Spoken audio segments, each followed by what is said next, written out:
deliver a brief prefatory statement along with tapos po bubuksan na po natin yung ating floor for questions sa pagtatanong po ano na lang po pasabi na lang po ng ating name and then our media organizations ako tapos may mag-aabot na lang po ng microphone sa inyo. Ayan po. So, ladies and gentlemen, Atty. Ruy Rondain. Morning.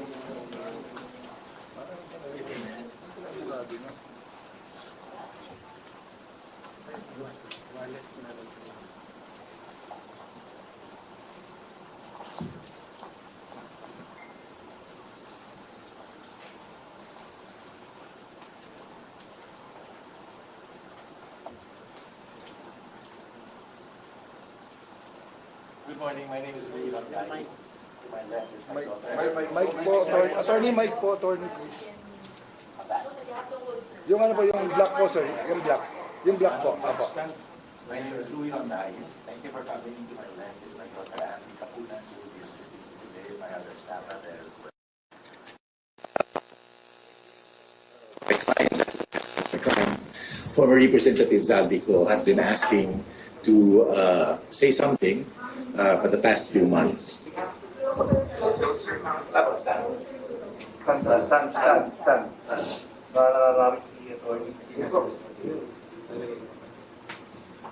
Yeah.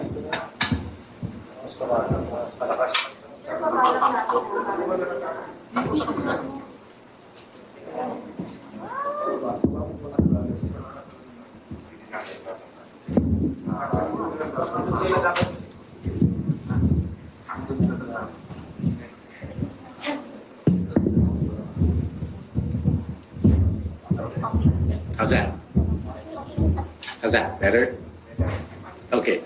Now my client, Representative Zaldy Co, has been asking me to say something in view of the numerous allegations that have been hurled against him over the last few months.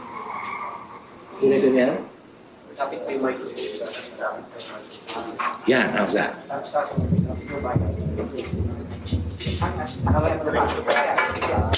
How's this? Okay. Again, my client, Representative Zaldy Co, has been asking me for the last few months to say something in reaction to the various accusations made against him. Now, those of you who have met me in the past know that I do not litigate my cases in the media. I litigate only in courts of law where only admissible evidence matters. But I've been monitoring the news, and the narrative has become so skewed, has become so twisted, because of the misinformation, deliberate or not, spread by interested persons in these cases. And against my better judgment, maybe I figured it's time to say something.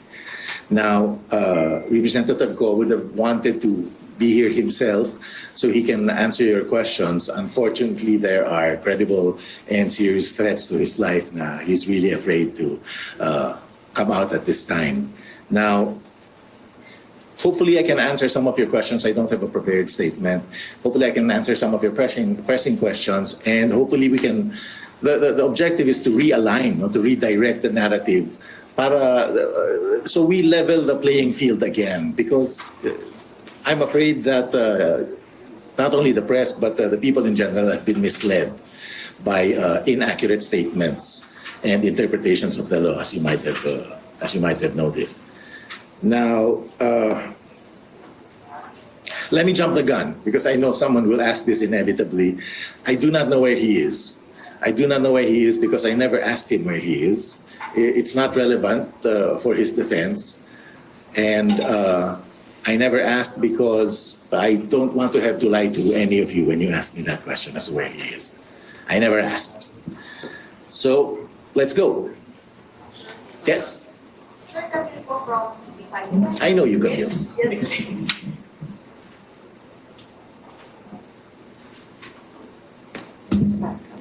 Sir, you mentioned na hindi po nagmamatter yung kung saan nasaan si Mr. Ko, no, with his defense. But the Ombudsman already sent a letter, I think, po sa residence ni Mr. Ko para makapag-file siya ng counter affidavit. So, ano po yung magiging tugon ng legal team for this? Kasi ang sinasabi po ni Assistant Ombudsman Miko Clavano, kapag hindi po tinake po ito ni Mr. Ko yung opportunity to file his counter, mawawalan na po siya ng chance, and then they will proceed with the resolution. Is Mr. Ko planning to file his counter here personally in the Philippines or in a Philippine embassy abroad? Okay. Ang sinabi ko, Camille, na hindi relevant yung presence niya. Ang sabi ko, hindi relevant yung knowledge ko kung nasan siya. Now, his presence is, of course, required for him to answer yung charges. But let me be clear. I have not seen any complaint. No? Kasi a criminal investigation has to be initiated by a complaint. Meron na ba kayo nakitang complaint? Anyone? When I say complaint, I mean something that has been sworn to under oath. And the only thing I've heard is that the ICI has referred its tentative findings to the Ombudsman. I don't think it's under oath, so I don't think that was a complaint. Now, under the Ombudsman's own rules, if there is an unsworn to complaint that's not verified, the Ombudsman is required to ask the witnesses to swear to it, to swear to supporting affidavits, and also the complainant, whom is also unidentified as of now, to submit a sworn affidavit. So I don't know what he's supposed to answer. But that said, ang observation ko is that the Ombudsman Boying Remulla, has already said that he intends to file these cases by November 25. Now, assuming Mr. Ko is served today, that doesn't give them a lot of time for him to answer, for the Ombudsman to review and to write a resolution. My thinking is the Ombudsman has already prejudged this case. And this is bolstered by the statements of Secretary Vince Dizon, who said 60 people will be in jail by Christmas. Under these circumstances, there's really no tactical benefit to filing a counter affidavit. So the answer is, at this time, the way things are going, no, he does not intend to file a counter affidavit. But, sir, kung ipatawag ba si Mr. Ko, is he willing to personally attend? Like, for example, in the Senate Blue Ribbon Committee is inviting him in the next hearing, which is on November 14. Is he planning to even acknowledge to attend? Because in the past, he would release a statement na he will answer the allegations in the proper forum. And this time, he's being given the chance to explain himself. I don't know what he has to explain to the Senate, because the Senate is investigating facts. Wala pa naman accusations sa Senate. And like I said, he's deathly afraid of coming home because may serious threats to his life. One half of the country wants to throw him in jail and throw away the key. The other half wants to string him up by the nearest tree. Would you come home under those circumstances? I wouldn't recommend that he come home. But to the extent possible, Camille, to the extent possible, we will respond to the Senate if we're invited. Attorney, good morning. This is Chill po from the Zaxxon Parliament. Yes po. Hi, Chill. Yes, good morning po. Attorney, is Representative Zaldy Co willing to release his SALN? No need. Ombudsman Remulla has reversed the martires lock on SALNs. Anyone can get his SALNs from the Ombudsman. Did I get that correctly? I think that's what one of the first things he did was to unlock the SALNs. Yeah, but It's open to anyone. I think it's the House Secretariat which has access to Salmon. And the Ombudsman covers different rules. No, my So I understanding. think the Ombudsman can only release SALNs for the President, the Vice President, for constitutional offices, for senators and House members. They're covered by usually the Senate Secretariat or the House Secretary General. Although I understand that the former Congressman Zaldy Co has now resigned, but does that mean that he's willing to voluntarily release his SALN because no one can really compel him to at this time? I haven't discussed that with him because I am sure that the Ombudsman will release his SALNs. I'm sure. You were talking about you're referring to the conditions imposed by the Martires lock. I think one of Boying's first acts was to unlock the SALENs. And you can get it anytime. Okay. I give you a sir. copy, but I don't have No, one. sir, but the ombudsman is not the custodian of the SALNs. He is. I don't He think is. so, sir. He is. Alam ko, as far back as the Gloria presidency, I've always thought that the ombudsman was. I can show you a copy if you Okay. like, once I get one. Okay, attorney, follow up. Yes. Regarding naman dun sa mga helicopter, Okay. register daw po ni Representative Zaldy Co yung mga, You have to be very precise with me on the choppers. What's the question? yung 5 na chopper po, 5 na choppers. Mm-mm. Okay. na nakalabas na po, nakalabas po ng bansa. Okay. Tatlo pala, attorney, sorry. Okay. Si representative ko wala siyang may-ari na any aircraft.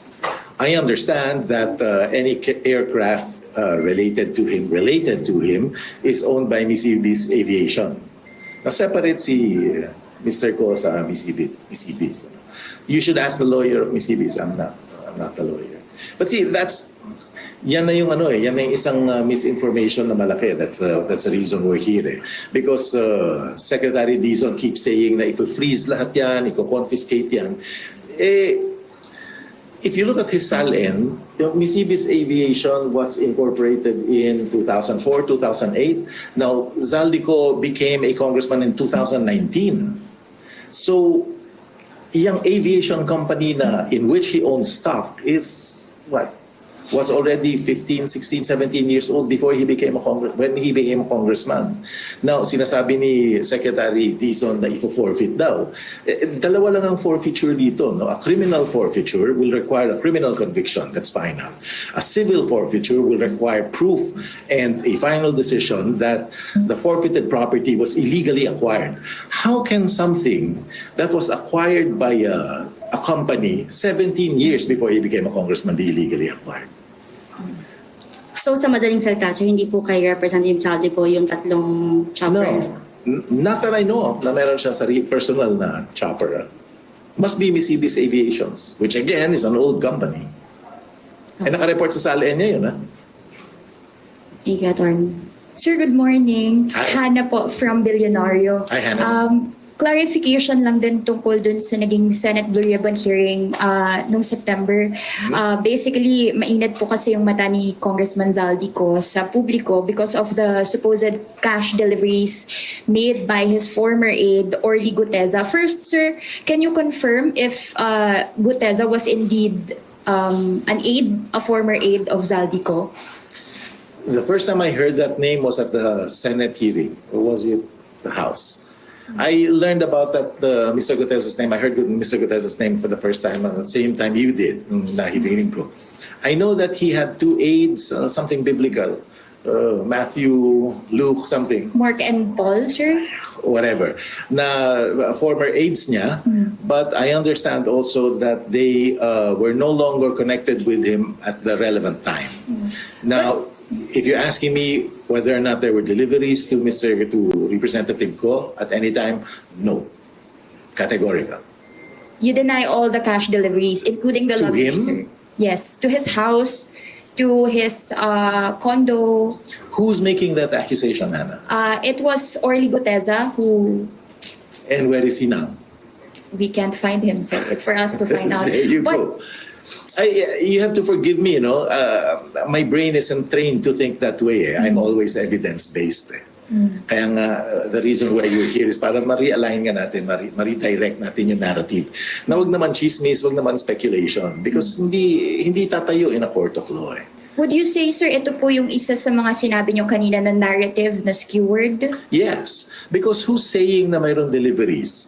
Did they see my client receive the delivery of money? I'll even reduce it to an absurdity. Is it possible na may utang lang sila, nagbayad sila? Sir, is Congressman Zaldy Co willing to attend any Senate Blue Ribbon probe? I believe invitations were sent already. Again, he will as soon as the threat to his life is abated. By who, sir? Sino po ang may Look nagtitreat? around you.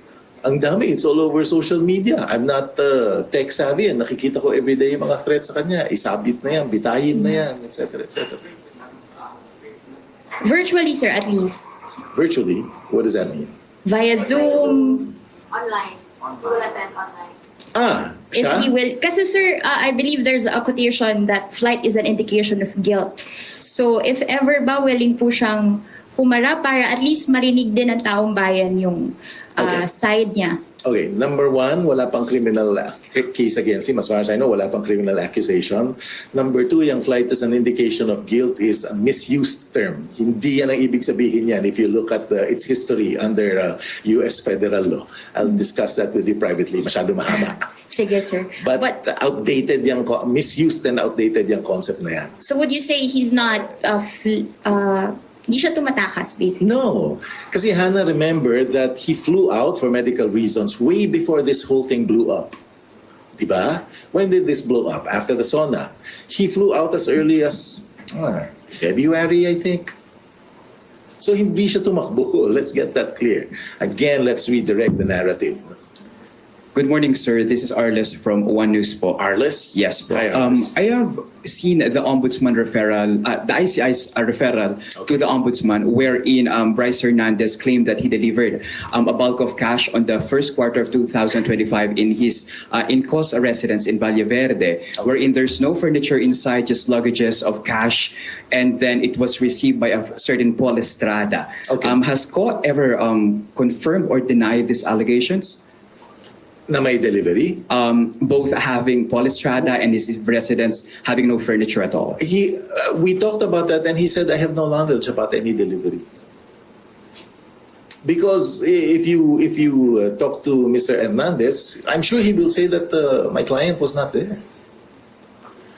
And again, you know, she said, he said yan eh.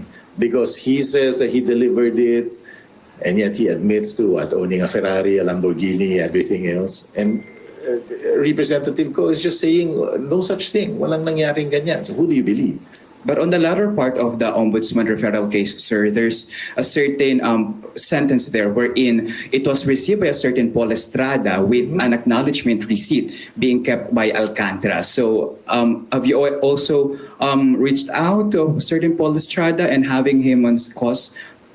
I'm not there yet. Like I said, I heard that Mr. Estrada, Paul, was once upon a time employed by him or employed for him. I'm not sure, but at the relevant time, maybe during the deliveries, that he was no longer employed by Representative Co. I don't know. I can get back to you. Hindi naman ito yung last natin. I can get back to you on that. Understand that I don't know everything about the case just yet.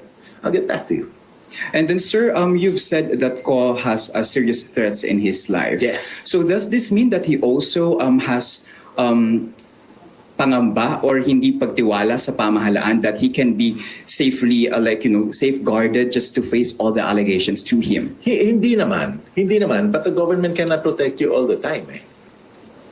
Di ba? Walang guarantee na ganyan. People die in jail. Diba? People with a shot in the head, and you have heads of state surrounded by 20 armed men who still downed by a sniper. Ako personally, ang bigger fear ko is vigilante violence.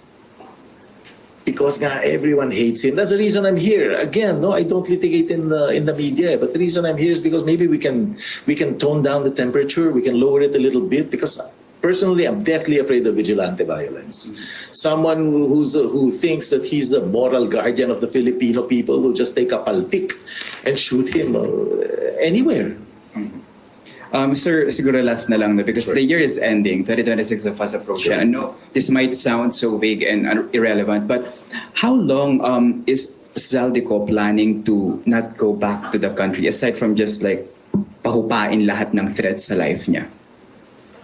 How long will the Filipino people wait for his response on all the allegations? Well, I'll try to respond as best I can, but yung fear kasi is subjective. I can't tell him na don't be afraid. In the same way that I can't tell you not to be afraid of something. If he fears, and again, I don't blame him, if he fears that there are threats to his life, I don't blame him, and I wouldn't recommend that he come home either under these circumstances. Where's Christina?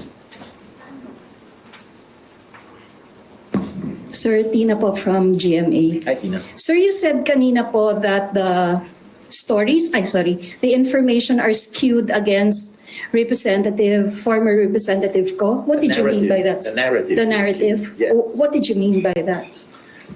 I'll give you an example.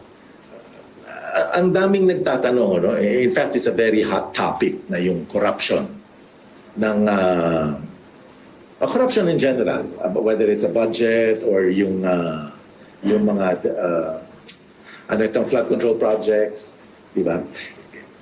You have to understand that there is no such thing as generic corruption. In fact, there is no such thing as a generic crime. When you accuse someone of a crime, you have to indicate with precision the what, where, when, who, and how. Diba? You can't say that I killed someone. You have to tell me I killed Juan de la Cruz in San Juan on this date with a knife. Diba? So if you say corruption, may mga specific elements yan. And one indispensable element of corruption is there has to be damage to the government. Actual damage in the nature of civil actual damages. So if you say that may corruption, let's say yung 2025 budget, di ba naririnig ko yan? Ano yung damage to the government? Hindi nga implemented. What is the corruption? What is the extent? What is the precise damage to the government? That's a corruption. What about the previous years, sir? 2023, 2024? Again, in line with my reason, with my thinking, you have to tell me what the accusation is. What's the accusation, Tina? The flood control projects. Which flood control project? They listed several in the hearings. Yeah, but you're asking me to answer a generic question. Yeah. Okay, Oriental Mindoro. Ano yung one? Recommendation ng ICI. Okay. Kasama ba si Representative Co? Sunwest as well. He's not Sunwest. See, that's the thing. Among. Yes, if you look at his SALN, and I know this for a fact that he divested from Sunwest before he became a congressman. Again, no, yan na nga yung skewed narrative. Eh. The person, the stockholder, is not the corporation. If I own shares in federal land, doesn't mean I can stay in Grand Hyatt for free just because federal land owns Grand Hyatt. Diba?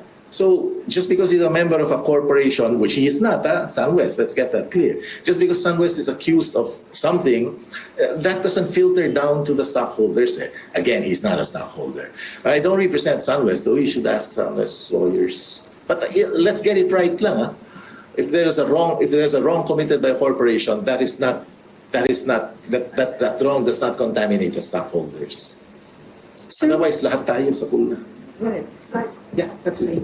Where is he now, sir? I don't know. Last I heard, he was in Boston for his medicals. Because the Senate has reports that two of his executive assistants, who are potential witnesses in the Senate investigation, have joined him in Europe, John Paul Estrada and Mark Texay. Do you have any information on that? I have no info, but I did read earlier that one of them was in Chile, not in Europe. Which I don't one, know sir? if he's one of, I don't know, Luke Paul. What do you confirm, sir? Nasa Chile nga po? I don't know. I've never met them, never spoken with them, and I don't feel like talking to them at this time. Di ba relevant sa akin? Sir, when was the last time you talked to former Representative Co? Last night. And did you ever ask him where he was? Weren't you curious? No, I'm curious personally, but I can't be curious as a lawyer because hindi relevant. And I don't want to lie to you. If you're asking me now, I'm looking you in the eye. I'm telling you honestly that I don't know because I never asked him. Again, because it's not that knowledge is not relevant to me at this time. How do you communicate, sir? Phone? Phone? Yes. But you can tell from the number No, I cannot. where his location is. No, I cannot. If you're asking me whether it's a foreign SIM, Yes, sir. can't tell you. I wouldn't know myself. Okay. Sir, kanina you also mentioned that you fear vigilante violence. Personally. Yes. But is that also Mr. Co's fear when he returns to the Philippines? He has a general fear of being shot, whether by a vigilante or by a political enemy. He doesn't know. I can't answer that with precision. So is it safe to say that in the next few months until next year, we won't see him in the Philippines? We'll see him as soon as the fear of violence against him abates. So I don't know. Might be next week, might be January, I don't know. Yes, sir. Thank you. Surely. Hello, sir. Good morning po. Ben Pulta po sa Philippine News Agency. Hi, Ben. Ka-clarify ko lang, sir, yung the SALN is generally available. That's what you're saying. Pero Yes. only if you can answer, how much did the assets did Mr. Co declare the first time he was a lawmaker? Oh, I can answer that. 4.1 billion in 2019. Let me point out, ito na naman yung skewed narrative. I did some research, and who's the richest senator you know? Alex. Mark Villar declared a net worth of 1.4 billion. His mother, Cynthia, declared in 2020 a net worth of 3.8 billion. Next is Manny Pacquiao, 3.1 billion. Or the other way around, one or the other. So, in 2020, when Representative Co joined Congress in 2019, 1 year earlier, he was already richer than Cynthia Villar or Manny Pacquiao. Just to keep it in context.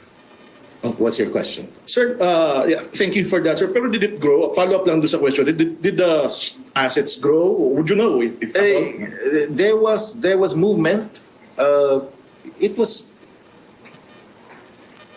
relatively flat, the movement. But I remember it did grow, but even that is not an indication of criminality. Just so you know, Alex. Kasi naka-file naman ng ITR And there was a very refreshing take on this. I don't remember who said it. I think it might have been Ronald Llamas.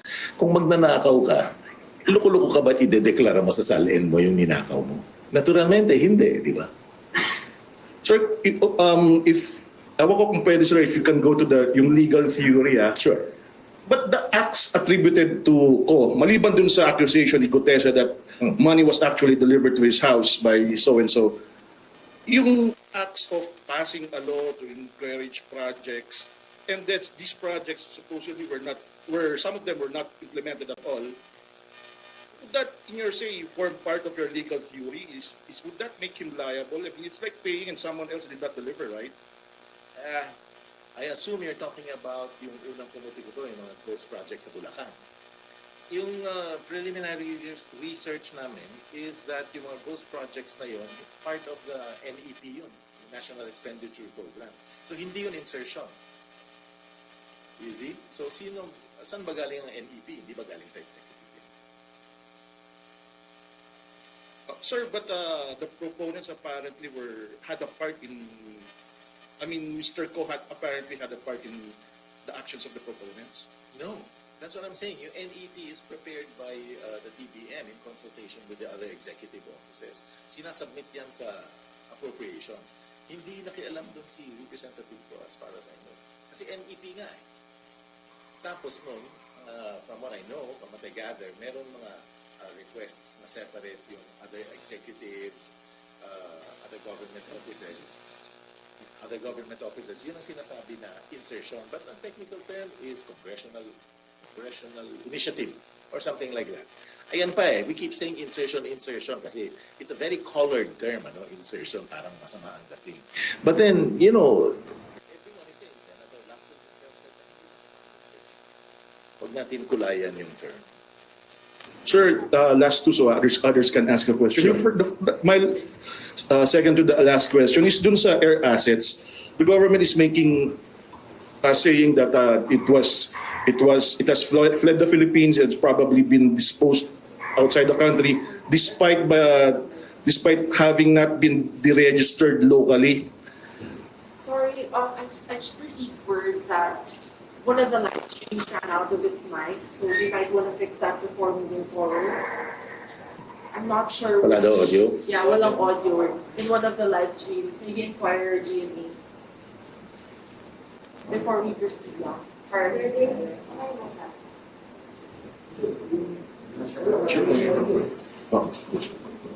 This seems to be working.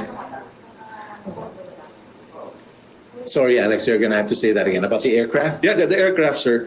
You're saying that it's really owned by Miss Ibis at all and that he doesn't own any of the fixed-wing aircraft? I'm assuming that it's owned by Miss Ibis. I'm sure that he personally doesn't own any aircraft. Sir, the fact that these aircraft have been disposed at this time when the issue is very hot, would you say it's at the least suspect? I'm not counsel to the aviation companies, so it wouldn't be fair for me to speculate on that. Okay. Sir, more on the skewed narratives. One of the more stranger narratives in social media is that organized crime groups daw in Europe is after Mr. Co. How can you comment on this? I cannot. But that scares me a bit. Kung merong organized crime going after him. So he's neither safe here nor there. Scary. That's my comment. Hello po, Sir. Agatha Gregorio po from ABS-CBN News. A while ago po, you denied the cash deliveries. You made some denials about the accusations being made nga po. Do you have any speculations as to why these allegations are coming around in the first place? Ako, I will look at who made the admissions and who's making the claim that they were deliveries. Then you look at the credibility of the utterer, of the person who made the statement. And then when you were asked if the former congressman would be willing to go back home, you said there was no criminal case anyways to go to the hearings. But from his team, is there any willingness, even any representative to be sent to talk about the matter? No, he's not unwilling because there's a case. No, he's unwilling. He's not prepared because meron ngang serious threats to his life. Now, is he willing to send a representative? Well, we're here, and we're trying to answer as much as we can, as best we can. Sa Senado, I don't know if they'll accept me, probably not. But at least I think the Senate owes an official explanation of why he cannot why he cannot attend, just in case nga na maimbitahan siya. Courtesy lang. Anyone? Questions? Dwight? Sir, good morning po. Here, attorney. There you go. Ano pong medical condition ni former Congressman Zaldy Co? I know cardiac, but I don't want to give you the details, Dwight. Okay po. Will he be willing to face the media via Zoom? Kasi yung isang issue na sinasabi ninyo is that may threat to his life. But can we talk to him? Can he hold a press conference for us? Because it is an issue of transparency. Mahirap kayo kaharap. Ito muna, yung transparency may issue na eh. Kasi mahirap i-control eh. And anything they say can be used against them eh. But kung transparency lang, then you have to specify kung ano yung subject na gusto mong tanungin sa kanya. Because I can answer yung mga issues against him without telegraphing our punches din naman, because we anticipate nga some legal proceedings. Sir, how rich is Zaldy Co now? 4.1 billion in 2019, I think. I don't remember. And I think he filed his latest sal in June or in July because he was still a lawmaker. So what was magkano yung assets niya at magkano po yung net worth niya in his latest sal? I'm guessing because I just went through it quickly. Ang relevant lang sa akin yung opening sala niya in 2019. I think about 5. Not sure, I'm not going along. Yes. So tumaas ng 900 million yung assets niya or yung net worth niya from 2019 to 2025. Is that a reasonable increase in his 6 years in Congress? You see, yan na skewed narrative eh. Hindi naman, your insinuation is, or rather your question assumes na tumaas siya while he was in Congress because of Congress eh. Hindi eh. Remember that he was a businessman before he was in Congress. And kung tumaas man yan, nakareport yan sa SAL and I'm sure nakareport sa tax returns niya because of the business. Not because of Congress. Let me give you this shocked me. People kept saying na responsible siya for insertions, di ba? And that he must have made billions because of these insertions. Now, nakwento sa akin that one of the companies they own, 44 private corporations, SAL as of 2019. 44. Ganyan yung source of, yan yung revenue stream niya. Okay, now sinabi niya, one of those 44 is a power plant or a couple of power plants in Bicol, no, for some deserted island. I think it's in Camarines Sur, thereabouts. And every year, may utang sa kanila yung municipality na 600-700 million pesos dun sa power plant. And hindi nababayaran yan year in, year out. Palaging rason. Yeah, sorry, 6 months daw yung cycle nila. Ang rason, sometimes hindi nababayaran is walang budget. Now, you have a person who you were accusing of making illegal insertions in the budget and making money from it. If he had the power to make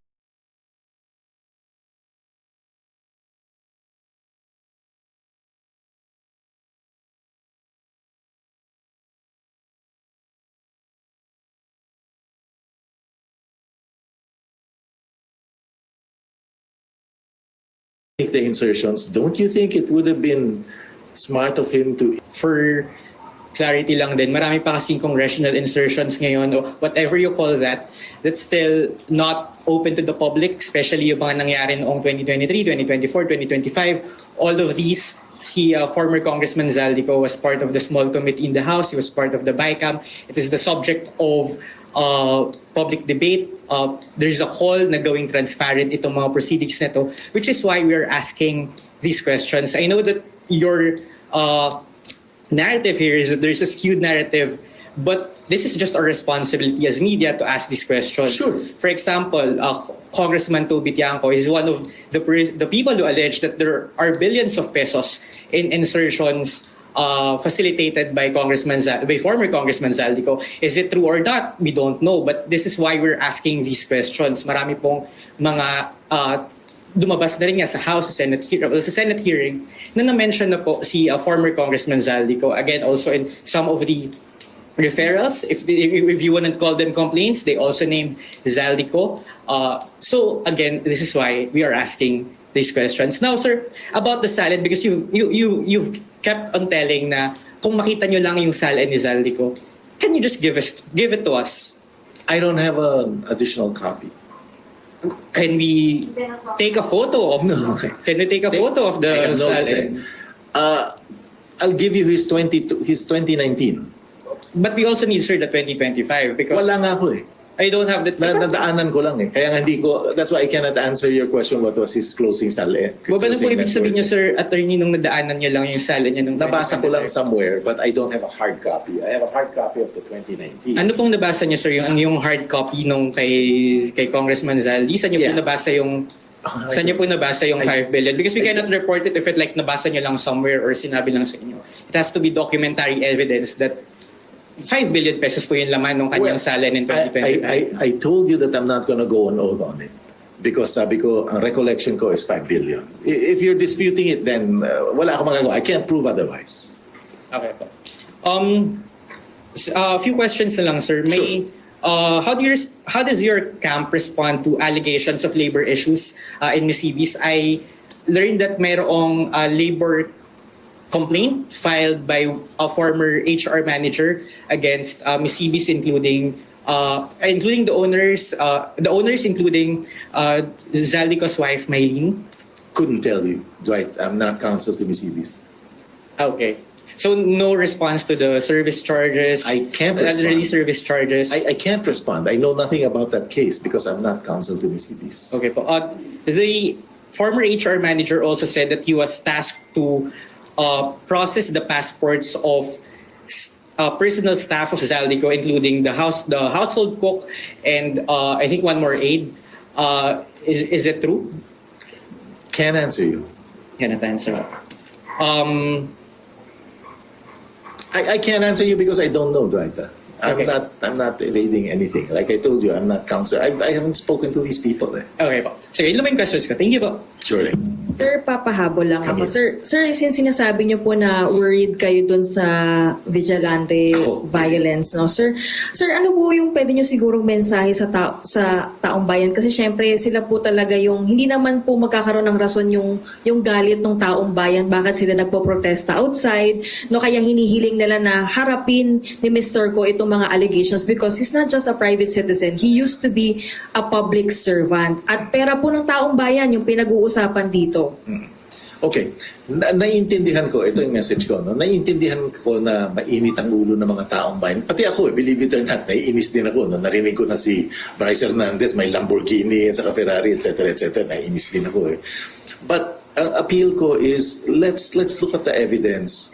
Kasi madaling masway pag naririnig natin na ang dami-daming pera nito. You know, you look at the evidence, 4.1 billion opening, richer than Cynthia Villar or Manny Pacquiao.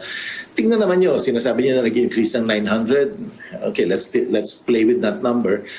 I'm sure sa negosyo galing yun. Now, handa pa siyang harapin yung mga accusations. Depende kung anong accusations. No? Like I said, Camille, wala naman generic or general accusation. Na-corrupt ka. Sabihin mo sa akin kung paano ako naging corrupt. Nagnakaw ako, sabihin mo sa akin kung saan ako, anong ninakaw ko, magkano, kailan, how. Diba? Then harapin. Because otherwise, mabang mangyayari niyan eh. Kung paupuin mo yan dito, tanungin, sagutin mo nga itong corruption allegations. Even I wouldn't know how to answer it. Kasi, ano ng corruption? 2025, 24, 23? Ano yung damage to the government? Remember, lawyers look at corruption as a technical term. Ha? Hindi yan street term to us.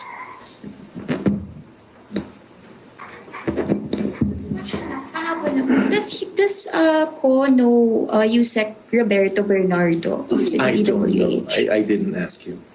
Kasi if I'm not mistaken, dun sa previous Senate hearing, sinabi po niya na nag-usap daw sila via call asking if maayos kausap si Henry Alcantara, and then nag-introduce po dun nga kay Alcantara to make projects for Zaldy Co. So, hindi niya po kilala si Yusek Bernardo. She said, he said. And, I mean, yun ang sabi niya. We don't know kung totoo yung sinasabi niya. I'm not saying he's lying. I'm just saying na kung magkaiba yung sinasabi ng dalawang tao, it's a question of who's more credible and who's more believable. so, pati po yung pagsabi na may 25% commission daw na nakuha si Ko, those are all not true. Wala akong information. I will assume that it's not true.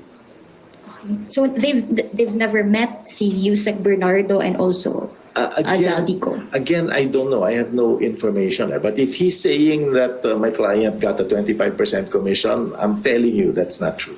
Okay. Thank you po. Sure. More questions?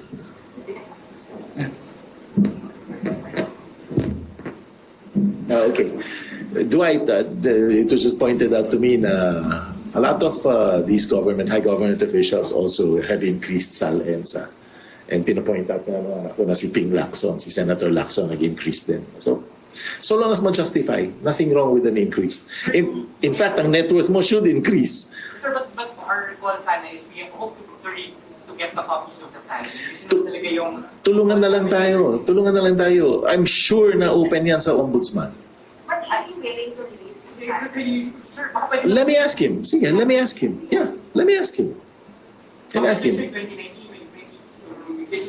me ask him if he's willing. But I can almost imagine him saying, bakit pa? Kunin nila sa Ombudsman. We cannot get it from the Ombudsman. Saan available yan? Ang understanding ko. Sa House? Sa House, but he's no longer a lawmaker. So we're worried that we might not get it. But if he's willing to provide, then let's think, isn't that the first step to transparency? That there's a former congressman accused of corruption willingly releasing his salary to the public. Alam mo, hindi ko kasi ma-imagine yung when I defended Mikey Arroyo yung sa tax cases niya during the Arroyo presidency, kompleto yung press ng ng SALN from beginning to end. So I cannot imagine na hindi niyo makuha. I don't even think you should have to justify why you want the SALN. It's investigative press. But let me talk to him. I'll get back to you. Hindi naman ito yung huling pagkikita natin. Hello po. Mahapon po. Magandang umaga, sir. Zeus Legaspi po ng DZMM. So, Zeus. Yes, sir. Very powerful. Thank you, sir. Yun nga po, no? Siguro, ang tanong ko na lang po is, as legal counsel, where do we stand now? Ano, may hinihintay po ba tayo, or will we do any proactive effort to clear Representative Co's name? Maraming salamat po. We're verifying Zeus whether or not meron ng kaso sa Ombudsman. Kasi wala nga kaming nare-receive. Sabi ni Deputy Clavano, meron daw refusal to receive. Paano naman magre-refuse yung taong wala dito? No? But assuming na meron ngang kaso under the Ombudsman's rules of procedure, meron si Representative Ko a right to access to all the evidence submitted and being considered by the Ombudsman. So we're verifying that. We will likely ask for copies of all the evidence submitted to the Ombudsman. And then we have the option to submit a counter affidavit, but parang realistically. Sir, baka lang tanongin ng Ombudsman, saan ba nila dapat ipadala para yung may mag-a-accept? Sa address niya. Which is... I don't know. Sir, yung pinaka-last address daw, yung doon ko pinadala nila. Yung address na nakaregister sa house. Yeah. Sir, may action na ba yung AMLA on his bank accounts? And is he willing to, execute a blanket waiver of the secrecy of deposits? Ang alam ko na may freeze yung AMLA pursuant to the first request ng ICI, di ba? And his assets and the liabilities are declared in his SALN, so I would not recommend that he execute a blanket waiver. Let's maintain some privacy naman, di ba? Kasi kung meron kayong accusation, not you, but kung merong accusation, i-prove mo. You have to understand that lawyers are not required to prove their client's innocence. It's the other way around. So kung yung gobyerno sinasabi na mayroong krimen, i-prove mo yung krimen. All we have to do is defend. I don't have to prove that he didn't commit a crime. Sir, may plano po ba si former Representative Ko to file libel charges against those who said or testified sa Senate? Would if we could. We should. Pero distraction lang yan at this time. At this time, distraction lang. Nakainis eh. Lalo na marami mga vloggers na may base dito. Abusados eh. Ha? Being chased. Ayan, abusado. Nakikita pa yung video niya na I dare you to sue me. I'm in the US. I'm protected. Hindi patas lumaban eh. Yabang mo because nandun ka eh. Diba? If you stand by your convictions, pumunta ka dito and you utter those statements para level yung playing field. Hindi yung nagtatago ka sa US. Yan pa, yung linileak yung flight details niya, no? We're not conceding na tama yung pero violation yun ng Data Privacy Act. I will sue kung malaman namin kung sino. We will sue kung sino man yung nag-leak nun sa Emirates and wherever. Yeah, without conceding na valid. Bastos eh. Yan na nga yung masamang nangyayari eh. Sir, pa-clarify, the last time we talked to him, you were under the impression that he's in Boston? No. The last official information that I know is that he was in Boston. I'm not saying that he was in Boston last night when I talked to him. He might be. I'm just saying I don't know. Sir, when was he in Boston? When was he in Boston? I think, yeah, for his medical. I think When was it? 3 January, October, September. Is it September? Is it October? Can you give us a specific, slightly more? You want a precise answer? I can't answer. That's why I'm giving you an estimate. September to October. September or October. I'll get back to you. Sir, No. Sige. what Sure. about sir yung flight to Spain? I don't know whether he flew to Spain. Because you said that whoever did his flight details, you're going to sue whoever that is. Hmm. But is that an admission that you really believe? No, I said without admitting the accuracy. Kasi you're not supposed to passport details nakaleak eh. Diba? Seat number nakaleak. Ay yung passport na lang. Would you give me your passport details? You would not, di ba? I'm not gonna give you mine. Yun na lang, may data privacy leak na eh. O may mga AI videos pa na, yung sinesimulate na kumakain siya and then tumakbo siya ng takot na mukha. No. So you If I didn't did, that he flew to Spain after his medical procedure? I don't know. I'm not denying because I don't know. Maybe he did. I really don't know. Sir, when you talked to him last night, how did he sound? Downtrodden, as always. Nalulungkot siya dito eh. Ako rin nalulungkot din ako eh, dahil hindi patas eh. Sana if we stick to the facts and to the evidence. I'm telling you, if the government stuck to the facts and the evidence, hindi dapat i-file yan.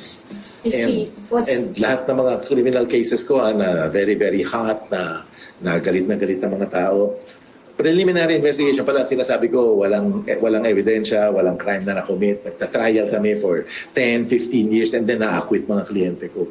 Nagagalit yung mga korte, yung Court of Appeals, Court of Tax Appeals, nagagalit. Sinabi, these cases should not have been filed for lack of evidence. That's where we are today. I'm telling you now, walang ebidensya. Hindi dapat ma-file. Walang ebidensya. Walang ebidensya. Hindi dapat ma-file. Walang crime. Yung kliyente ko, kliyente namin. But, Despite the testimonies in the Senate and the House, sir? Whose testimonies, Tina? Like Gutesa, Walang testimony si Gutesa that will stand the in court. DPWH officials. Res inter alios acta, that's a principle in law that a conspirator cannot bind his co-conspirator. Kasi kung sabihin ko na akusado ako ng murder, sabihin ko kasama ko si Tina doon, pwede ba yun? Just because dinawit kita, masasama ka na sa asunto. Di ba hindi tama? That's what's happening sa Senado. Kasama ko yun, damay ka. Kasama ko yun, damay ka. Hindi pwede. Res inter alios acta. Is his whole family with him now? I don't know. I don't know. Does he have family here right now? I don't know. I'd be speculating. Not relevant information at this time, for me. Business interest, does he have business interest on board?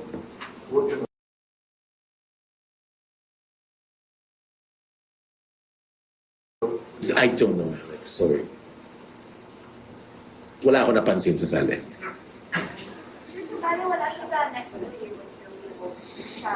I don't think there's any intention to come home before November 13 ba yan? 14? Like, takot siya eh. Kahit takot eh. We didn't discuss it. Hindi. You have to disobey a subpoena eh. Pang subpoena, you have to be served eh. You cannot subpoena a person who you know is not here. Because basically, you cannot force a person to come here when he's not within the jurisdiction for a legitimate purpose. Can't do that. Nagtataka nga ako kay Congressman Tiangco eh, na sinabi niya yan, nakanselahin na, let the lawyers complain. Sinabi na ng DFA, hindi yan ang proseso. You can only cancel, well, let me tell you, I don't remember what the DFA said, no? But you can only cancel a passport after my court judgment if it was fraudulently obtained or mayroong national security risk, health risk, etc., etc. Saan siya dun? Sabi ni Representative Tiangco, security risk ba? Sabi niya? Terrorist daw? National security? Seriously? Diba, anong threat niya sa national security? Insurrectionist ba siya? Nagre-rebelde ba siya? Espionage? Meron ba? Wala eh. And yan na naman tayo. Yung skewed narrative. Sinasabi ni Congressman Tiangco, i-cancel na muna, let his lawyers complain. DFA do not lawyer for Representative Ko. Hindi ganun ang batas natin. Ang batas natin, kailangan sumunod tayo sa procedure niya, no, ng passport law. Hindi yung shoot now, ask later. Kulong natin ngayon, tapos later na natin paglitisan whether guilty siya or hindi. We are not a totalitarian state. We can't do business that way. Wouldn't be right.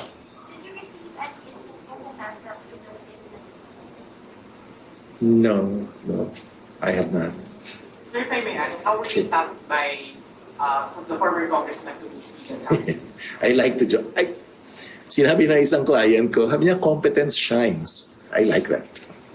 You also said kanina that you were a lawyer for Mikey Arroyo. A long time ago. A long time ago. Yes. And kasi there were speculations that the Arroyos and Zaldy Co had business ties or close ties. Did that factor in why you became a lawyer for... Oh, you're asking me if the Arroyos referred me? It's a categorical no. that's humorous, but no.